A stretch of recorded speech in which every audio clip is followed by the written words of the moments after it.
Hello everybody and welcome back to another video. Today we're going to be taking a look at the group stages for the North America region for Group 1 or Stage 1 of the OWCS for 2024. Talked about EMEA on Monday, so if you did not see that video, I'll link to it in the description, in the cards, and at the end of this video. If you want to check it out, you don't have to watch it first. If you don't want to, you can watch this one. But today we're going to look at North America. Very interesting group of teams here in North America. Lots of collegiate teams, or at least players from collegiate. Lots of players from Calling All Heroes. And of course some Overwatch League veterans and contenders players. All in this nice, happy little pot of 16 that is very, very, very interesting.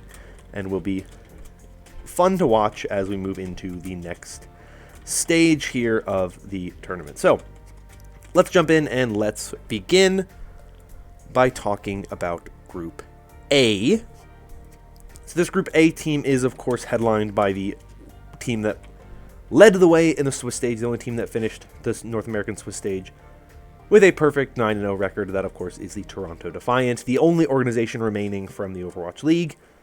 And their team is a bunch of Overwatch League veterans and one of the rising stars in North America with the support player Vega. But the other support player he's with is, of course, RuPaul from the Florida Mayhem last year. Someone, the tank player from the Florida Mayhem last year. Merritt, DPS player from the Florida Mayhem last year. And Sugarfree, played on Team USA and, of course, played on the Vancouver Titans last year. So 3 defending Overwatch League champions, or at least they're the final Overwatch League champions. And then you have players, Sugarfree, Vega, thrown in there, also very, very solid players. This is definitively the best team in North America. They have, obviously, they have more backing than any other team in the scene. They just are going to have more money. They have an actual organization behind them that has, put money towards this team. And some really good players that are very, very, very much some of the top players in the world, not just in North America. This is a very good team. They should be easily the team that gets out of this group on top. I actually think this is a deceptively easy group for the Defiant, which I guess, you're the 1 seed. It's not that, I guess the 1 seed, you should have an easy group. I think this is a pretty easy group for them. A lot of players in this team a lot of players in this group not super familiar with. So to me, I look at this group and I'm just like, yeah, this is a pretty easy one for them. I don't think they're really going to have as much of a challenge getting out as people would hope. But yeah, they're going to win this group pretty easily. I don't even know really who I think is going to get second, but let's talk about the other teams to see if we can get a good idea. So the next team is Artemis. They have Fern and Squarebread as their DPS players. They have Maverick as their tank, and Mardox and Industrial as their support. Now, I do know this team has been around for a little while. They've been around for about a year, is what I have been able to gather from stuff that I have seen on Twitter. And looking around, it's a team that I don't think has really competed in many major tournaments or anything like that. Maybe they've competed in some other things, like maybe they were a Calling All Heroes team. I don't know for sure. Someone could correct me on that if they were. But I know it's a team that's been around for at least a year or about a year, kind of competing and improving and getting better and better over time. And so it's an interesting team to look at. I'm curious to see how they do. Like I said, I'm not super familiar with anybody on this team, so I want to see how things go when this group kicks off and to see how they compete. But shout out to this team for making it as the 8th seed. Getting this high in the seeding is pretty impressive for a team that I've never really even seen the players compete before. So I wish I could add more. I will be honest with you, this is a very big trend in North America. There's a lot of players in North America that I just am not familiar with. I think there were so many teams in North America, and the way the Swiss bracket worked. A lot of teams that made it maybe shouldn't have made it or wouldn't have made it or got lucky. They played an easier or a tougher schedule than someone else, and a lot of that happens. This is not me saying that a team like Artemis shouldn't be in this group stage. No, they should. They competed. They won the games that were in front of them. They did nothing wrong, right? They won more games than other people, and they beat better teams than other people did, and so they got a higher seed, right? That's just the way the system works. But as a viewer, as somebody who is not really familiar with this team and what they've done, I really am excited to kind of see what happens as we move into this actual group stage. We get to see the games live. We get to see the games, be commentated. That will be much easier to follow, and then you get to learn who these players are. We get to learn, and see them on stream, with casting, and that's the thing that I'm most excited about with this kind of OWCS system, and we're still in the early days of this new system, so we don't know every player yet, right? You think about what we've seen in Asia, a little mini tangent, but you go over to Asia, right? Like, how many people would have expected a Roadhog player in Japan to be like the biggest celebrity right now in OWCS? That's what we're talking about. That's a player we're talking about. We're not talking about, we're talking about some of the best teams in Korea, but like in Japan, we're looking at the I think it was Namakuji Brothers. Is that the team that has it with Nozzle, who literally is just like a hog one trick, and it's amazing, right? So those are the kinds of stories that I want to keep following as we continue on in this group stage, and those are the types of things I'm hoping we get more of. We learn who these players are. We get to see the kind of things that make these teams unique and interesting in ways that the Overwatch League wouldn't have done. And we get to highlight a lot more of a wide variety of talent and players. So that's the thing I'm excited for. The negative to that is that currently going into the first group stage, I really just don't know a lot about a lot of these teams. And so I implore anyone out there who is watching this video, if you are familiar with any players in this team, or on this team or any team that I say that I don't know a lot about or mention, or if you are one of the players that you happen to be watching this video, please comment down below who you are, what your accolades are, what you've done, all that type of stuff. So even before we get into the group stage, I can learn more about you, and hopefully that'll help other people as well. So that is the thing I'm going to say here. That will apply for a lot of teams. It is not just this team, but I wanted to just throw that out there because I think it's important to at least mention that and set that, because I think it's an interesting thing and something that I personally feel very bad that I don't know a lot, but I can only know so much about every player, and I want to know more about the teams as we go on. So that's just my little mini tangent or rant, whatever you want to call it. Moving on to the next team, we have Daybreak. I do know some of the players on this team. HK Broke, Mari coming out of Calling All Heroes, but they have damage players Jutsu, HK Broke, and Melophobia. They have tanks Smurfy X and Mari, and supports Thunder, Hutch, and Abyss. So, like I said, a couple of players on this team are Calling All Heroes. I don't know if they're all Calling All Heroes, but I do know some of these players, at the very least, are pretty good Calling All Heroes players too.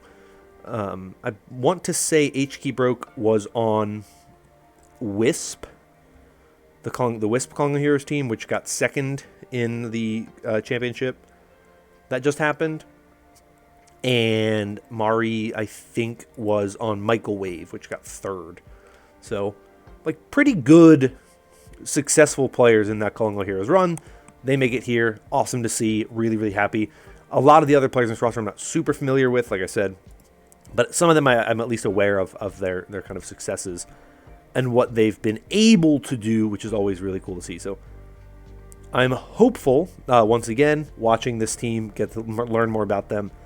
But like I said, Calling All Heroes at least has had some of these players compete in it, so at least we have that to look at as well. The final team in this group is Citrus. They got into the OWCS group stage through a play-in. They had to win a tiebreaker game, which is interesting and kind of fun to see. But their team consists of Manually, Tap, and Danny as their damage line, Erekek and Zeb and Derpy as their tanks, and Avertings and Z-Man as their supports. Z-Man, I believe, another Calling All Heroes player. Shout out. And the rest, Tap was on the Dutch team for the World Cup. So that's a name that I recognize as well. Outside of those two, I don't really know who most of the players here are. So it will be interesting to see. A lot of collegiate players from what I can tell as well, which is awesome to see. I think the amount of tie-in there is with collegiate and the OWCS is going to be a really big thing going forward. I think it's going to make it just more of a viable option that you can literally just play in collegiate and still compete in the best tournaments. You can compete in the main event of Overwatch esports and also still be going to college and still getting a degree. So I like that a lot. It's good to see. That's something I'm excited to see. I don't really expect a lot out of the Citrus roster. I don't know what their main kind of accolades are, but I think Toronto Defiant are going to win this group. I think they're definitively the best team. I honestly couldn't tell you who I think to get second. I will give Artemis the benefit of the doubt that they're a team that has been together for a while, and I think synergy helps, especially in something like this where I think it's probably pretty close between the remaining three teams in this group. So I'll give Artemis the benefit of the doubt that their success and their synergy will bring them over the edge, and they will be the second team out of this group. But I really don't know, because I don't know enough about this group and the players in it to really make that kind of educated guess on what I think will happen. But let's move on now to Group B, and this group is headlined by WD-40. Shout out to the team that was thrown together last minute because of the roster apocalypse, roster mania thing that happened. It's a very good team. WD-40 has Seeker, Top Dragon, and Zera as their damage line, Mir as their tank, Liar, MCD as their supports. Mostly Overwatch League veterans. Zera, not an Overwatch League veteran, but still very good. Kind of a player who's on the rise now. And you have, like I said, a lot of other Overwatch League veterans. Seeker, from my opinion, might be the best player in North America. Best DPS player in North America right now. Him and Sugarfree are probably top two. The rest of this team, very good. Top Dragon, technically not an Overwatch League player, but played on some of the top contenders teams that played in the Overwatch League last year. So basically an Overwatch League veteran at this point. Liar, White Chio, shout out to him. He had some great performances. Obviously, Liar and Seeker, I would argue the two best players on the LA Valiant roster last year. So this is a really good team. I like this team a lot. They're to me easily top three in North America. I think they're very solid, and I think they'll only get better considering the fact that they were a last minute roster that literally came together at the end of the day. I expect this team to be one of the top teams. I do think they're very, very good, and I think they should be expected to be one of the teams that gets out. I wouldn't be shocked if they even advance past the group stage. Like that to me, or not the group stage, if they were to be one of the top three teams playing on LAN for the midseason event. Yeah, there's not a lot to say more about this team. They're really, really good. A lot of Overwatch League veterans, a lot of pros. I expect this team to do quite well. Up next, speaking of collegiate, we got Maryville University. Lots of Overwatch League veterans on this team. Lots of players who've been around the scene for a long time. This is the best collegiate team in North America, and so it's no shock that they are here as one of the top teams in the OWCS. Vision, King, and Dante. I mean, Dante's amazing. He's made the move over to tank. He used to play DPS, so in theory he could, I guess, but it's also currently a Doomfist meta. His Doomfist is really, really good. Expect a lot out of him. You have False as the other tank. Then you have Juby, Luke Mino, and Squid as your supports. So, very good team. I really like seeing collegiate teams do well. I hope we see more collegiate teams going forward. I really like this team. I think they have the potential to be one of the best teams coming out of the group stage. And I think they're going to be one of the teams that is really fun to watch going forward because they just have some really good talent on them. I loved King in the Overwatch League. I thought he was kind of underrated. I don't know if he chose to just stick with collegiate and not go back to the Overwatch League, but to me, collegiate is such a good route, like I said, because you can go to college and also still compete in the main Overwatch esport, which I think is really, really good. And I think we will continue to see collegiate become a viable strategy. This is what I will say to players out there. Form really good collegiate teams. Try to get really good collegiate teams. Form really good collegiate teams if you can. Colleges, now is your chance to invest in Overwatch esports and actually build teams that are really, really good, because you can literally potentially compete in the main Overwatch. Like, I would have never known of Maryville University if not for Overwatch esports. So, just throwing that out there. Next team is Shikigami Hikari. Dan Twist, Abstract, Vintage as their damage line. Aspect and Solo as their tanks. And Noctis, Goose, and Graveyard as their supports. Another team I'm not super familiar with. You know, Shikigami's been around a little while, so it's an organization I'm familiar with, but this particular team I'm not super familiar with, but it's another team with quite a few collegiate players on it, so good for them. I don't expect them to do super well in this group. I don't expect them to get out of it, but it's an interesting team to see nonetheless. I honestly wouldn't be shocked if they were the weakest team in this group. It's hard to tell in North America right now. I think we need a little bit more data. We need more information. I think the Swiss stage to me was there were so many teams here that it just felt. I feel like they needed more games in the Swiss stage for the number of teams they had, because it feels like seeds are weird and things are not really where they should be. And so I'd like to see a little bit more, but they're here. They have some players who've been playing collegiate, so I'm excited to see what they're able to do. The final team here is Timeless Obsidian. They have Dove and Dynasty as their damage duo, Tread as their tank, and Momentum and AJMR as their supports. You can see there they did have Luca as a tank player on this team, but he has left the team. I don't know what went into that. I just know that Luca left the team. Dove, an Overwatch League veteran. The rest of the guys in this team, or the rest of the people on this team, are, I believe, all collegiate players. And I want to say AJMR is also on Michael Wave, so is in Calling All Heroes. So shout out to AJMR for that. But interesting team. I don't know how much the loss of Luca will affect this team. We'll see. But it's the Dove show. I think they're going to be riding Dove pretty high. I think he's going to be the guy that they're going to have to rely on quite heavily. And in this group, I think it's going to be tough. I just think that this group is WD-40 and Maryville's to lose. They're the top two teams in this group. I think definitively no team is really going to be able to knock those two out. I think their game will be really good.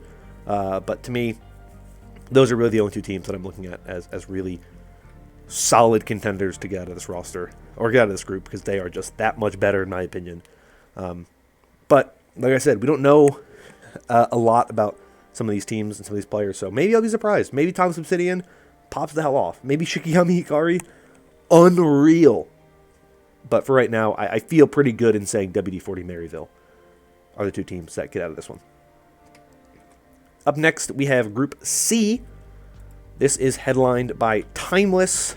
I've mentioned Timeless several times as an organization. They have Calling All Heroes teams and they have Contenders teams. This particular Timeless roster is actually the former Wisp roster that got stolen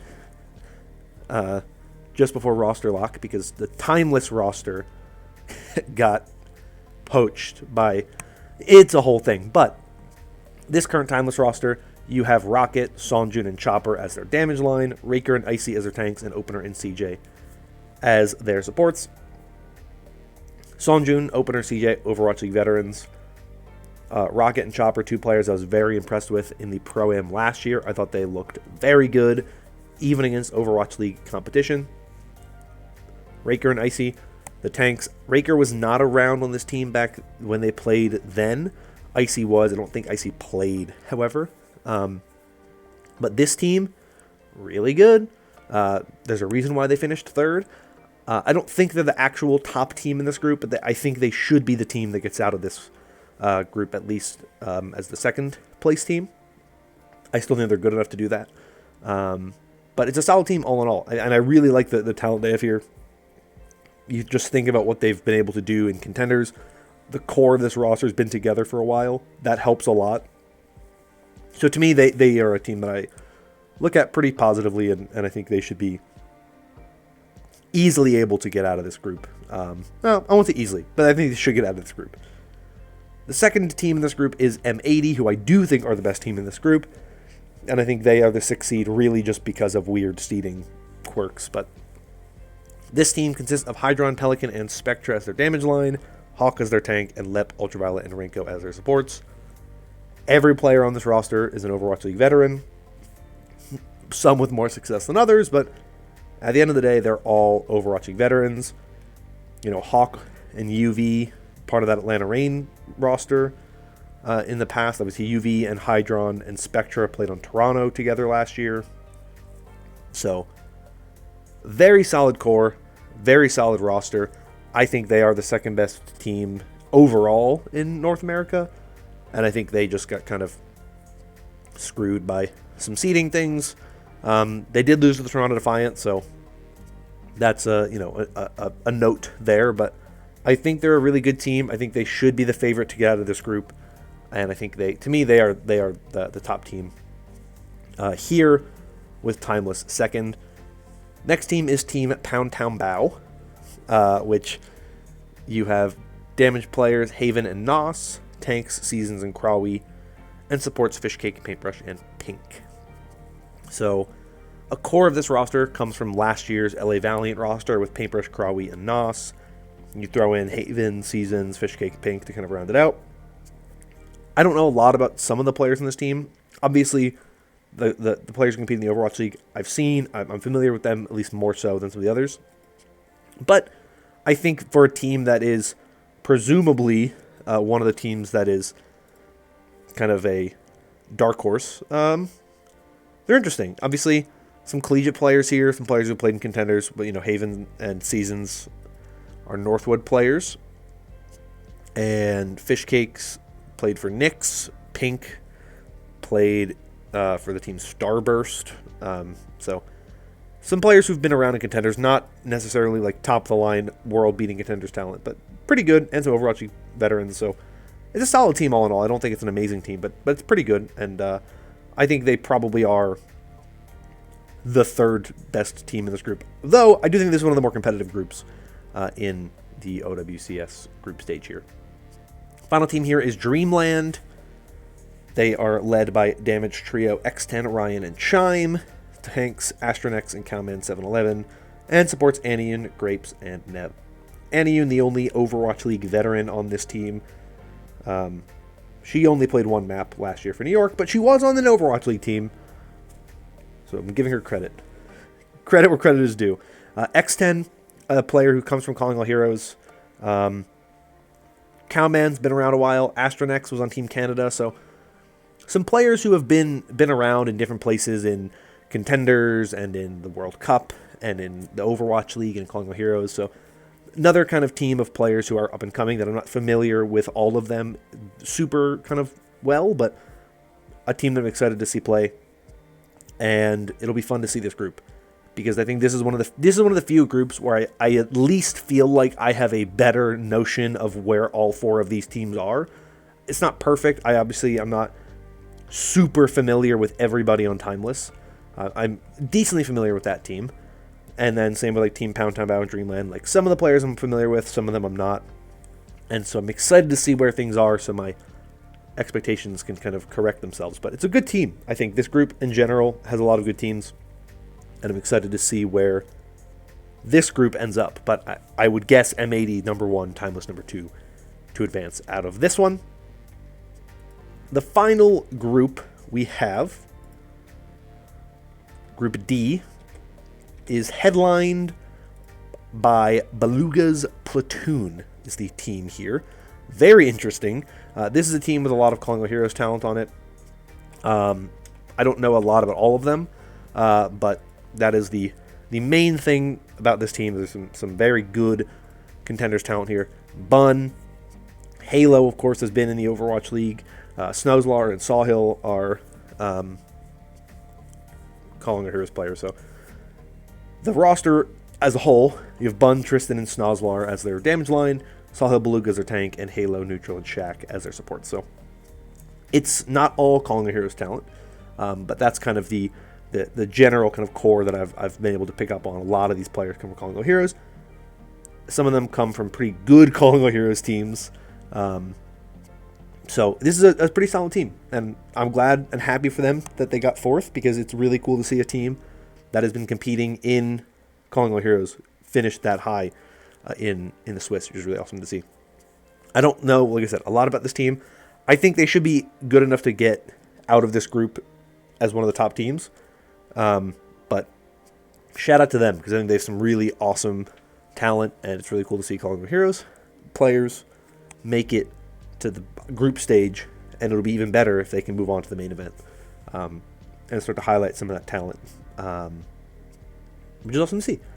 Next team is Students of the Game, which is led by Scissors, PGE, and Psycho as their damage line, Infected as their tank, and Rack Attack and Cal as their supports.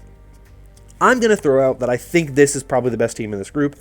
Maybe some of that is just my lack of knowledge of Beluga's platoon, but I really like this team. Rack Attack and Cal, Overwatch League veterans. Neither of them had great Overwatch League careers. Cal obviously joined that Gladiators team that started to struggle late in the year after they joined. Rack Attack, infamous for never winning a game in the Overwatch League, which is unfortunate, and I don't put that blame fully on him. But now he's on a team where I think he's probably more comfortable and happier, and I would do anything to see Rack Attack succeed at this point, because how they hurt him, the Overwatch League broke him, and he must be protected at all costs. Infected, tank player here, was on Trick Room in the past. Ball diffed for the San Francisco Shock. That was fun. And then Psycho, damage player, was on Team Norway. Team Norway was kind of shockingly good during the World Cup qualifiers. He was a good part of that team. And then PGE and Scissors, players I'm not super familiar with, but they round out this roster. So I think this is probably the best group, the best roster in this group. That's just my take on it. Like I said, well-known Overwatch League veterans, lots of players who've been around the block. So I think this team should be the one that wins this group. But I could be wrong. I'd be happy to be wrong. But that's my guess for this one. Next is Paragon Onyx. I'm very much not familiar with the players in this roster. You have Glacial and Jazza as your damage line, Garchomp as your tank, and Mayhem, Paradox, and Ishtar as the supports. I don't expect a lot out of this team. Like I said, I don't know this team super well. I'm not very familiar with these players. Garchomp and Ishtar have been at least somewhat. They've done some stuff. Garchomp, as far as I can tell, has competed in a couple of different things. I think competed in some Calling All Heroes stuff, and Ishtar is in collegiate, so not a super like high pedigree, like notable career for either of those two players, and stuff we know, but that's just what I was able to gather from what I've seen so far. So interesting team for sure, but I don't know if they're going to do super well. Pirates and Pajamas, a little bit more well known. I'm a little bit more familiar with some of these players. I recognize a lot more of them at the very least. So you have damage line of Chronic, Lukewarm, Stone, and Taejong. You have Tank Strider, and supports Jalik, Magic 8-Ball, and Divinity. Magic 8-Ball was one of the victims of the roster chaos, so found a spot on this PIP team late. So I think Magic 8-Ball, wouldn't be shocked if he found his way onto some other teams in the future as well. But this is a team of players who've been around a while, like Jalik and Chronic. I feel like have been around forever. Those are names that I've seen a million times before. I feel like I'm just so like, oh yeah, those players, I recognize them. I've seen them forever. They've been around for a while. Jalik's been playing for only since 2021, but I feel like I've seen Jalik or Chronic around in other places. Jalik, I feel like, has been around forever. I mean, 2018, Jalik was on Chicken Contendies. Shout out Chicken Contendies. Loved that team. Jalik's an old head. All right, Jalik's been around. Jalik's older than I am. Okay. And then Taejong, like I said, Korean player on this team as well. Another name that I've seen before. Not a lot, but I've definitely seen that name. And then, like I said, Magic 8-Ball, a name that I'm familiar with. Obviously played in the Pro-Am last year. So, like I said, I think this group is going to be headlined by Beluga's Platoon and Students of the Game. I think Students of the Game win it. Beluga's Platoon get second. But we'll see. It's tough with the way the Swiss bracket worked to really know who's really at the top and all that type of stuff. So we'll see. But there you go. That is my prediction for that group. So there you go. That is my look at the North America teams. Let me know in the comments down below if there's anything that I should know about any of these players or teams that you can provide context. That is something I would be greatly appreciative of. And, of course, if you enjoyed this video and want more like it in the future, consider liking and subscribing. Your support does help out a lot with the channel. Can't wait to get into these North America games here in a few days. Excited to finally see what the OWCS format will do here and in EMEA to kind of get us to the future. But that's going to be all in the future. For now, we just have to continue to wait and prepare for what's to come. But that's going to be all, like I said, for today. Thank you all once again. I hope you're all staying safe and staying healthy. And until next time, bye-bye.